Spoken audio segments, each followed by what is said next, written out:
Breakfast, same. Hindi naman nagbabago yung menu nila. So same lang din ang kinukuha namin.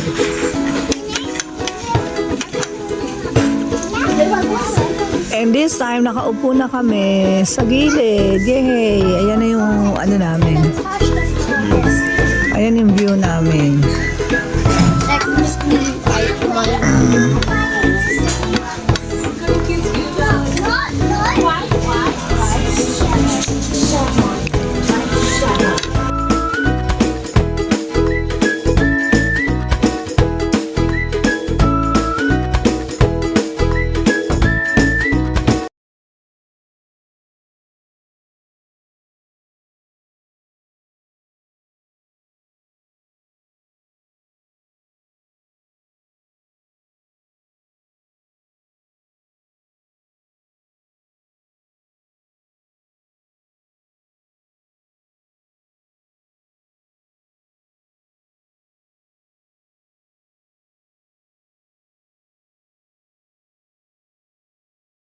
Walking on the streets of Japan.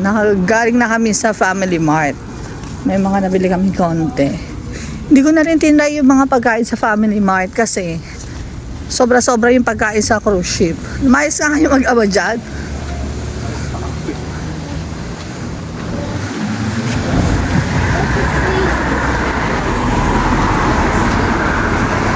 O eto, di ba? Ngayon, dito kami sa Lawson. Convenience store dito sa Japan. Titingin lang kami ng mga mabibili para kay Agnes kasi ang kulit-kulit niya. Muji items dito sa Lawson. Google Translate kami. Ito yung may mga items sila dito. Mga mask. Can we have this again? Ice cream yan, anak. No. May mga noodles. Then sa kabila kung ano-ano. Snacks sila dito. Ito rin. Ito sa freezer. Masarap po.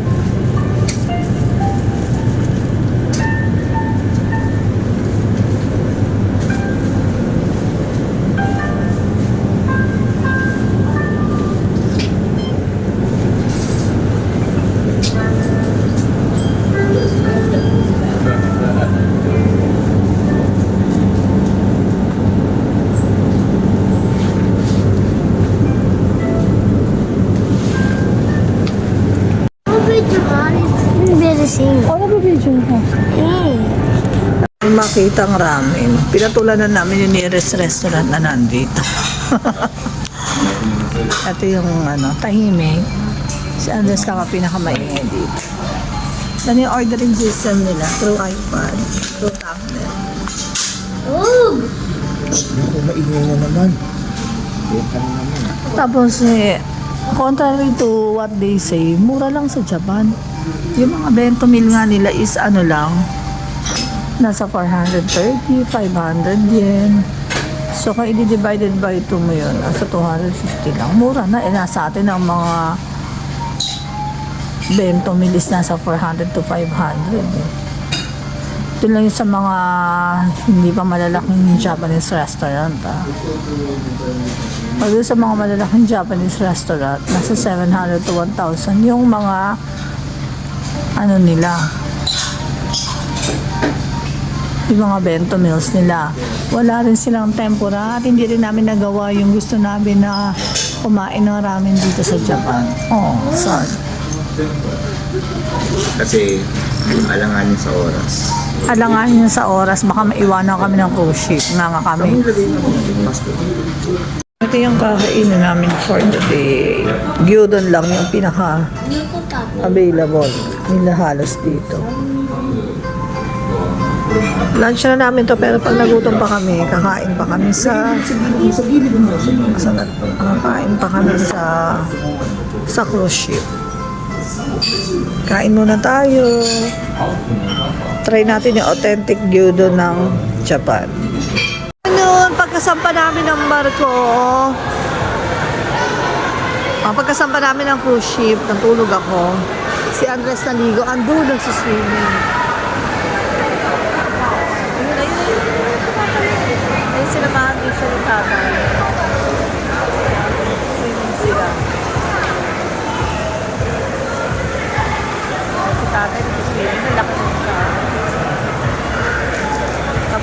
dito. Pamantay lang habang kumakain. Siyempre, free pa rin yung pagkain. Meron dyan juice. Ayun.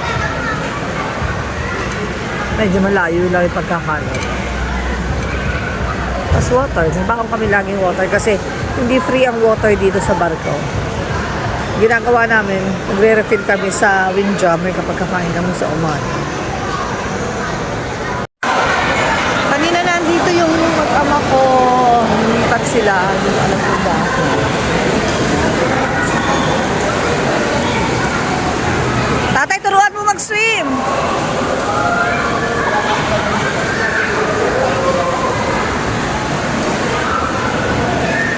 Tama na yan! Tama na! Tama na.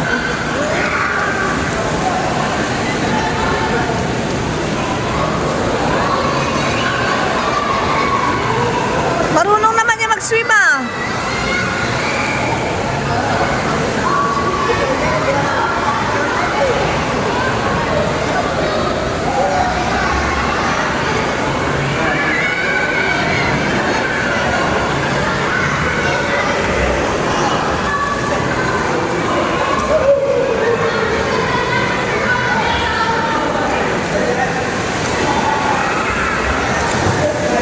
Turuan mo. Ay, wag ka takbo ng takbo, anak. Bawal tumakbo.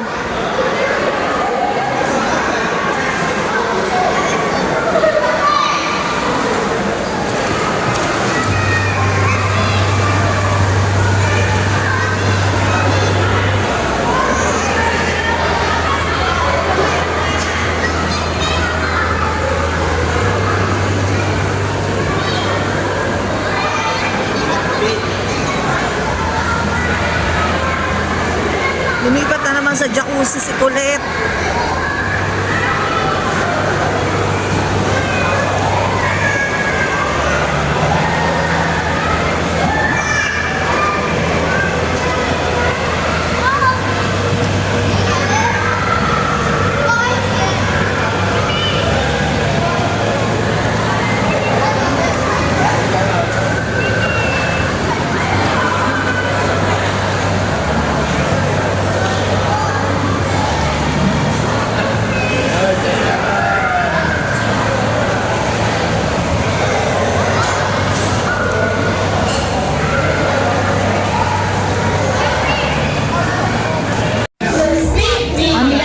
Music Hall. Sasali kami sa Name That Tune 80s edition. Try lang namin for fun. Ito yung mga sasali. May mga edad na rin. Siyempre 80s pa yun.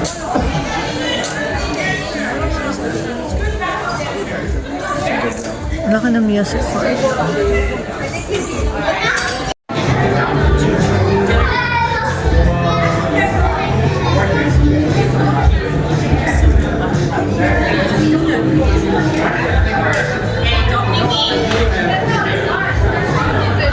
Prepare na para sa start ng movie.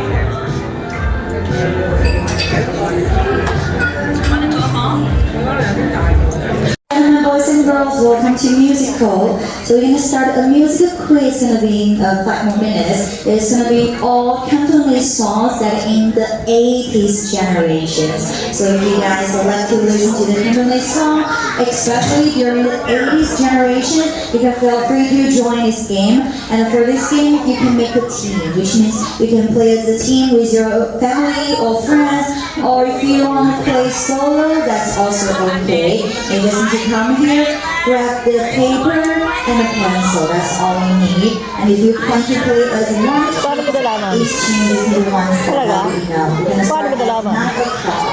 And for all our international friends in the house, it's alright, because tomorrow we will have some English music quiz. Please come past, check your Royal app, feel free to join our English name now too.